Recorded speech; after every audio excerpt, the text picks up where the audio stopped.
మాజీ ముఖ్యమంత్రి వైఎస్ జగన్మోహన్ రెడ్డి గారు ఏదో ఒక వీడియో తీసుకొని వచ్చేసి సింగయ్య తన వాహనం ఢీకొట్టే చనిపోయారని చెప్పి జరుగుతున్న తీవ్రమైన ప్రచారం, తన మీద నమోదైన కేసు, ఆ కేసు కొట్టివేయాలని చెప్పి హైకోర్టులో క్వాష్ పిటిషన్ వేశారు. యాక్చువల్గా అది లంచ్ మోషన్ మూవ్ చేసినట్లున్నారు. నిన్ననే విచారణ జరగాల్సి ఉండే, బట్ ప్రభుత్వ న్యాయవాదులు ఒకరోజు టైం కావాలి అని చెప్పి ఈ రోజుకు టైం కావాలని చెప్పి అడిగారు.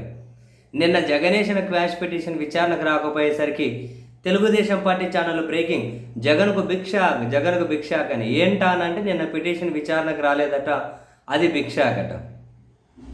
చెప్పానుగా, అదో తుత్తివాదం. ఈరోజు మళ్ళీ అది విచారణకు రాగానే ప్రభుత్వ న్యాయవాదులు మళ్ళీ ట్విస్ట్ ఇచ్చుకుంటూ ఈరోజు కాదు, మాకు రేపటి వరకు టైం కావాలి అన్నారు. మరి ఏం ప్రిపేర్ చేసుకుంటున్నారేమో మనకు తెలియదు, కానీ ఈరోజు కాదు, మనకు మళ్ళీ రేపు టైం కావాలి అన్నారు. నిన్న విచారణకు రావాలి, ఈరోజు అన్నారు, ఈరోజు లేదు, మళ్ళీ రేపు అని. మళ్ళీ రేపు ఎలాంటి పరిణామాలు చోటు చేసుకుంటాయో తెలియదు. సరే అని చెప్పి హైకోర్టు తదుపరి విచారణ రేపటికి వాయిదా వేసింది.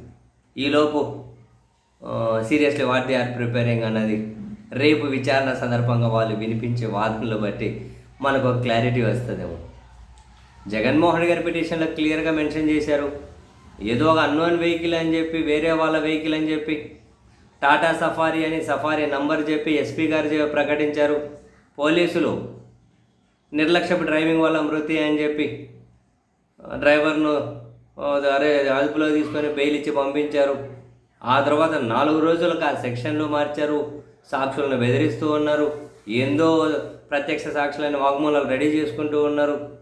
ఇదంతా కనుక ఫ్యాబ్రికేటెడ్, ఇదంతా కనుక ముందే ప్రీస్క్రిప్టెడ్ అన్నట్లు జగన్ గారి పిటిషన్లో కూడా చాలా అంశాలు పొందుపరిచారు అని ఈరోజు మనం చూసాం. సాక్షి కూడా మెయిన్ హెడ్డింగ్గా రాసుకుంటూ వచ్చింది ఫ్యాబ్రికేటెడ్ వీడియో అని. దాని చుట్టూ చాలా అనుమానాలు లేవనెత్తుతూ కూడా. నిజంగా ఇప్పటికీ అంతు చిక్కని ప్రశ్న, హైకోర్టులో విచారణ జరిగితే అయినా కొన్ని ప్రశ్నలకు సమాధానాలు దొరుకుతాయేమో. అసలు వీడియో తీసింది ఎవరు? ఆ రోజే తీశారా? కావాలని మిగిలిన పాటలు ఏమైనా దాచిపెట్టారా? లేకపోతే అసలు ఏంటి వీడియో కథ ఏంటి? అంతా జూమ్ చేసి కరెక్ట్గా అది మాత్రమే ఎవరు తీశారు? మరి ఇవన్నీ ప్రశ్నలు ఎందుకు టైర్ కదలట్లేదు? అంత 4000 కేజీలు ఉన్న టైరు మీదకెక్కితే మనిషి కాలు మీద కాలు వేసుకున్న తర్వాత కానీ మాట్లాడి వీళ్ళకు ఫోన్లు చేసి మాట్లాడతారా? ఇవన్నీ చాలా ప్రశ్నలు ఉన్నాయి. ఆ హైకోర్టులో విచారణకు వస్తుందేమో అని చెప్పి మనం చూస్తే ట్విస్ట్ల మీద ట్విస్టులు. నిన్న ట్విస్ట్, ఈరోజు ట్విస్ట్, మరి ఇంకేమి రేపన్న ట్విస్ట్ వస్తుందో, విచారణ అవుతుందో చూడాలి.